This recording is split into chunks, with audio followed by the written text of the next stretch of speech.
이튿날 요한이 자기 제자 중 두 사람과 함께 섰다가 예수께서 거니심을 보고 말하되, 보라, 하나님의 어린 양이로다. 두 제자가 그의 말을 듣고 예수를 따르거늘 예수께서 돌이켜 그 따르는 것을 보시고 물어 이르시되, 무엇을 구하느냐? 랍비여, 어디 계시오니이까? 랍비는 번역하면 선생이라. 와서 보라. 그러므로 그들이 가서 계신 데를 보고 그날 함께 거하니 때가 10시쯤 되었더라. 요한의 말을 듣고 예수를 따르는 두 사람 중에 하나는 시몬 베드로의 형제 안드레라. 그가 먼저 자기의 형제 시몬을 찾아 말하되, 우리가 메시아를 만났다. 메시아는 번역하면 그리스도라. 데리고 예수께로 오니 예수께서 보시고, 네가 요한의 아들 시몬이니 장차 게바라 하리라. 게바는 번역하면 베드로라. 이튿날 예수께서 갈릴리로 나가려 하시다가 빌립을 만나 이르시되, 나를 따르라. 빌립은 안드레와 베드로와 한 동네 베세다 사람이라. 빌립이 나다나엘을 찾아 이르되, 모세가 율법에 기록하였고 여러 선지자가 기록한 그 일을 우리가 만났으니 요셉의 아들 나사렛 예수니라. 나다나엘이 이르되, 나사렛에서 무슨 선한 것이 날 수 있느냐? 와서 보라. 예수께서 나다나엘이 자기에게 오는 것을 보시고 그를 가리켜 이르시되, 보라, 이는 참으로 이스라엘 사람이라. 그 속에 간사한 것이 없도다. 어떻게 나를 아시나이까? 빌립이 너를 부르기 전에 네가 무화과 나무 아래 있을 때 보았노라. 랍비여, 당신은 하나님의 아들이시오. 당신은 이스라엘의 임금이로소이다. 내가 너를 무화과 나무 아래에서 보았다 함으로 믿느냐? 이보다 더 큰 일을 보리라.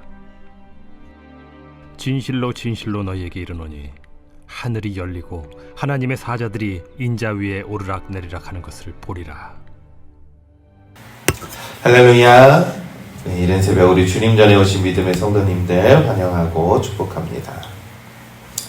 자, 오늘 말씀의 내용을 좀 더 자세히 살펴보면서 우리가 예수 그리스도께서 오늘 우리들에게 가르쳐주고 있는 은혜의 교훈과 말씀이 무엇인지를 함께 나누도록 하겠습니다. 자, 예수님은 세례자 요한에게 세례를 받았죠. 다음 날이 되었습니다. 이 세례자 요한이 이 두 제자와 함께 있는데 예수님께서 지나가시는 것을 보면서 이 세례 요한은 제자들에게 말을 하죠. 보라, 저자가 하나님의 어린 양이로다 라고 얘기를 했습니다. 이 한마디를 통해서 두 제자는 예수님을 따랐습니다. 그래서 예수님께서 그들에게 묻습니다. 너희가 무엇을 구하느냐 라고 물었습니다. 그런데 어떠한 구함에 대한 대답을 하는 것이 아니라 그들이 대답하기를 랍비여, 어디에 계십니까? 라고 묻습니다. 이 말의 뜻은요, 선생님 어디에 묵고 계십니까? 저희도 함께 가겠습니다 라고 이렇게 얘기를 한 것입니다. 그래서 이 39절에 예수께서 이르시되 와서 보라. 그러므로 그들이 가서 계신 데를 보고 그날 함께 거하니 때가 10시쯤 되더라. 성경이 이렇게 말씀합니다.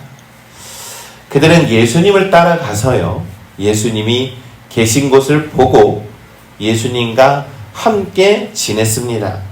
그랬더니 시간이 어느덧 10시가 되었더라 라고 성경은 말씀하고 있는 것이죠. 여러분, 신앙은 바로 이와 같은 것입니다. 예수님을 따라가서 예수님께 질문하는 거고요, 예수님과 함께 하면서 예수님이 하시는 일을 보는 겁니다. 와서 보라 라고 예수님께서 우리에게 말씀하고 있는 것이죠. 여러분, 신앙의 출발은요, 어떤 거창한 결심이 아니라 우리의 시선을 예수님께로 돌리는 겁니다. 예수님을 바라보는 것에서부터 시작하는 것입니다. 우리의 눈은요, 세상의 것을 바라보면서 살아가고 있는 것이죠. 세상의 것만 가득 우리 눈에 들어오기 마련입니다. 우리가 무엇을 보고 있고 우리가 무엇을 위해 사는가 우리가 묻는다면 이 세상 어디에서든 그것에 대한 대답을 얻을 길이 없습니다. 세상에는 정답이 없습니다. 왜냐하면 그것은 곧 사라지게 될 것들이기 때문이죠. 여기서 헛되다라는 것은요, 이 헛됨이 무가치하다라는 것을 의미하는 것이 아니라 복음이 아닌 다른 것에 눈을 돌리게 될 때 우리는 늘 근심하고 걱정 속에서 살아가기 때문입니다. 여러분, 삶의 문제를 바라보던 눈이 바로 예수 그리스도를 바라볼 때 우리는 자연스럽게 그 발걸음을 예수님께로 돌릴 수 있다라는 것이죠. 그래서 예수님을 따라가고 예수님과 함께 머물면서 예수님이 하시는 일을 보는 것. 복음은 와서 보라. 바로 예수 그리스도 곁에서 그가 하시는 일들을 바라보는 것인 줄을 우리는 믿습니다. 자, 이 요한의 말을 듣고 예수님을 따라간 두 사람 중에 한 사람이 바로 시몬 베드로의 형제 안드레였습니다.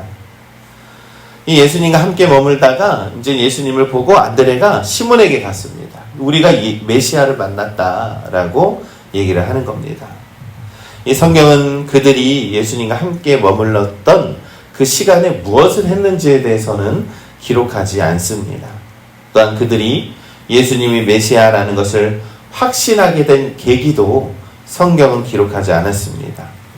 그러나 오늘 본문의 말씀에서 시몬이 예수님을 만나고 나서 예수님께서 어떻게 변화를 일으켰는지를 보면 42절의 말씀에 이 안드레가 이 시몬을 데리고 예수께로 오니 예수께서 보시고 이르시되 내가 요한의 아들 시몬이니 장차 게바라 하리라 하시니라 라고 말씀합니다.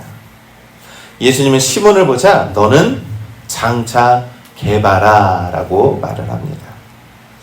사람들은 이 과거의 삶을 통해서 나를 증명하죠. 내가 어떻게 살았고 내가 어떻게 되었기 때문에 내가 지금 이 자리에 있는 것이다. 이 사람들은 그렇게 규정을 합니다. 그런데 예수님의 부르심 속에서는요, 장차 될 나를 미리 불러주셨다라는 거예요. 여러분, 예수님을 만난다라는 것은 바로 변화를 의미하는 겁니다. 여러분, 신앙이라는 것은요, 과거형이 아니라는 거예요. 신앙은 과거가 아닙니다. 내가 한때는 예수님을 더 잘 믿었는데 하는 생각이 들지는 않았습니까? 여러분, 과거는요, 늘 우리를 죄책감에 머물게 하는 그러한 경우가 많이 있다는 거예요. 그러나 예수님은 우리를 앞으로 변화될 나를 기대하시면서 우리를 부르신다라는 것이죠. 여러분, 신앙이라는 것은 미래형입니다. 옛날이 중요한 것이 아니라 앞으로가 중요하다라는 것이죠. 여러분, 시몬의 이름이 예수님을 만나서 게바, 곧 베드로라라는 뜻이 되었습니다. 예수님은 혈기 많은 베드로를 본 것이 아니라 반석 위에 세워질 교회를 세워 나아가는 초대교회의 미래 지도자 베드로를 향해서 부르셨다라는 것이죠. 여러분, 이름이 바뀐다라는 것은요, 역할이 바뀌고 기대가 바뀌고 삶이 바뀐다라는 뜻입니다. 예수님의 부르심은 죄를 이 낙인 찍히는 그런 것보다 나의 연약함을 앞서서 내 삶을 새롭게 변화시키는 그러한 능력인 줄을 믿습니다. 그러니 예수 그리스도의 부르심에 응답하실 때 우리는 변화된 나를 기대하면서 그러한 부르심의 응답으로 나아가는 우리 믿음의 성도님들 되시기를 간절히 소망합니다. 예수님을 만나 변화될 때 소망을 갖게 되고 기대를 갖게 되고 우리의 신앙생활이 한껏 주님을 향한 소망과 기쁨으로 살아가게 되는 줄 우리는 믿습니다. 이 다음날 예수님께서 갈릴리로 떠나려고 하시다가 빌립을 만나게 됩니다. 이 빌립을 보면서 나를 따라오라 라고 하죠. 그도 예수님을 따라가서 예수님이 하시는 일을 보았던 것입니다. 여러분, 빌립은 안드레와 베드로와 한 동네에 사는 이 벳세다 사람이다라고 성경은 기록하죠. 그래서 빌립이 나다나엘을 만나서 말합니다. 모세가 율법에 기록하였고 여러 선지자가 기록한 그 일을 우리가 만났으니 요셉의 아들 나사렛 예수니라. 이 빌립이 나다나엘에게 이렇게 얘기를 하니까 나다나엘이 말하기를 아니 나사렛에서 무슨 선한 것이 날 수 있느냐. 그의 마음속에는 편견이 있는 것이죠. 약간 무시하는 생각이 있었다라는 겁니다. 그런데 빌립은 그와 논쟁하지 않았습니다. 그를 예수님께 데리고 와서 가서 한번 보자 라고 했다라는 겁니다. 이 예수님께서 나다나엘이 오는 것을 보시고 말씀합니다. 보라, 이는 참으로 이스라엘 사람이라 그 속에 간사한 것이 없도다. 간사하다라는 것은 속이다라는 뜻이죠. 여러분, 구약 성경에서 야곱의 이름의 뜻이 무엇입니까? 속이는 자였습니다. 그러나 하나님을 만나고 하나님의 사자와 씨름한 후에 그의 이름이 이스라엘로 변화된 것이죠. 예수님은 나다나엘을 야곱과 같은 이스라엘로 본 것이 아니라 정직한 이스라엘로 바라보았다라는 것이죠. 여러분, 믿음의 출발은 완벽함이 아닙니다. 신앙은 완벽하기 위해서 우리가 신앙생활하는 것이 아닙니다. 정직함이 중요합니다. 정직함으로 예수님께 나아가는 것이 중요합니다. 하나님 앞에서 속이지 않는 마음으로, 곧 정직한 마음으로 예수님께 나아가야 한다라는 것이죠. 여러분, 신앙은 잘 포장하려는 것이 아니라 정직하게 하나님 앞에 서는 것임을 우리는 믿습니다. 이 나다나엘이 예수님께 묻습니다. 아니, 예수님 저를 어떻게 아십니까? 이렇게 물으니 예수님이 말씀하시길 빌립이 너를 부르기 전에 내가 무화과 나무 아래에 있는 것을 보았노라 라고 성경은 기록하죠. 여러분, 이 무화과 나무 아래에 있었다라는 것은요, 이 유대 전통에서 무화과 나무 아래라는 뜻은요, 말씀을 묵상하고 그곳에서 기도했던 은밀한 경건의 자리로 비유를 합니다. 그러니까 예수님이 본 것은 나다나엘의 그러한 모습을 본 것이 아니라 그의 정직함과 그의 신실한 신앙을 바라본 것이다 라는 것이죠.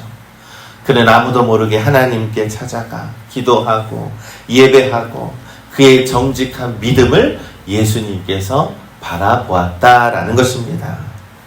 그때 나다나엘은 고백을 하죠. 나다나엘이 대답하되 랍비여, 당신은 하나님의 아들이시요 당신은 이스라엘의 임금이로소이다 라고 얘기를 하죠. 그러한 자신의 모습을 이 통찰했던 예수님을 바라보고 놀랐다라는 거예요. 이에 예수님께서 말씀하시기를 내가 너를 무화과 나무 아래에서 보았다 함으로 믿느냐? 이보다 더 큰 일을 보리라 라고 말씀합니다. 그러면서 51절에 또 이르시되 진실로 진실로 너희에게 이르노니 하늘이 열리고 하나님의 사자들이 인자 위에 오르락 내리락 것을 보리라 하시니라. 아멘. 여러분, 이 표현은 무엇입니까? 예수님께서 나다나엘에게 네가 이 정도 가지고 놀라느냐라고 말을 하면서 이렇게 말씀합니다. 하나님께서 하늘이 열리고 하나님의 사자들이 인자 위에 오르락 내리락 하는 것을 보리라. 여러분, 이 표현은 구약 성경에서 무엇을 생각하게 합니까? 이 야곱이 형 에서를 피해서 이 도피하던 중에 베델에서 돌베개를 베고 잠을 잤을 때 보았던 환상과 매우 유사하죠. 이 하나님은 야곱 자손에게 그 환상을 보여주시면서 축복하셨다라는 거예요. 예수님은 이 환상을 인용한 것이 무엇입니까? 하나님이 야곱에게 하신 약속을 완성시킬 분이 바로 예수 그리스도다라는 것이죠. 그것을 바로 너희들이 이제는 볼 것이다 라고 그들에게 말씀하고 있는 것입니다.